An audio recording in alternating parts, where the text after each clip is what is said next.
child born today will grow up with no conception of privacy at all.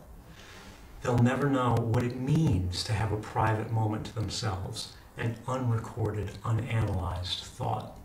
And that's a problem because privacy matters. Privacy is what allows us to determine who we are and who we want to be. Elise Labott is our foreign affairs correspondent. She joins us now from Washington. He's getting a lot of pub.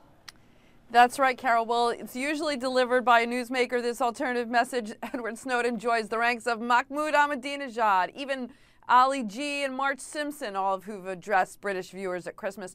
And he's going to urge viewers really to rally against the kind of mass government surveillance that he revealed this year. He says this big brother type spying in Orwell's famous book 1984 is nothing compared to what's going on today.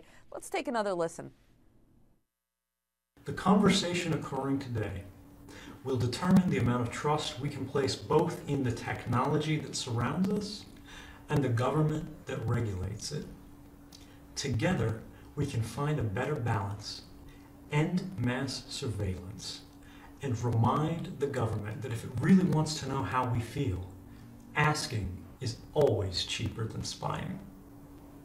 For everyone out there listening, thank you and Merry Christmas.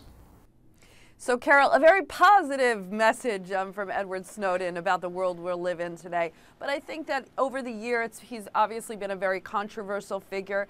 And so he has gone from kind of revealing this NSA surveillance programs, I think, to being more of a provocateur and getting a dialogue going about the kind of programs that are going on right now.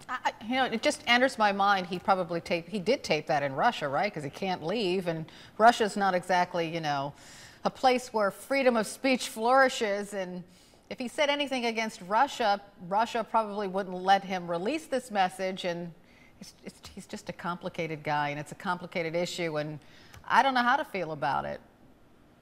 Well, I think it's interesting, and there's a bit of hypocrisy going on, as you say, because in Russia there's a very little freedom of expression, and you've seen over the last year President Putin cracking down even further on his opposition. And one of the conditions of Edward Snowden's so-called temporary asylum is that he wasn't going to do any more leaks against the United States. But you've seen, you know, he's passed a lot of information to journalists Glenn Greenwald and others. And so you've seen these selective leaks over the years, and officials say they really have no idea how much information he really has. And it could be just the tip of the iceberg. So at very select moments, it seems to inflict kind of maximum controversy, maximum damage to U.S. prestige over the world. We could see in the coming weeks and months even more programs. We really have no idea how much information he has or what's going to be linked by his so-called proxies.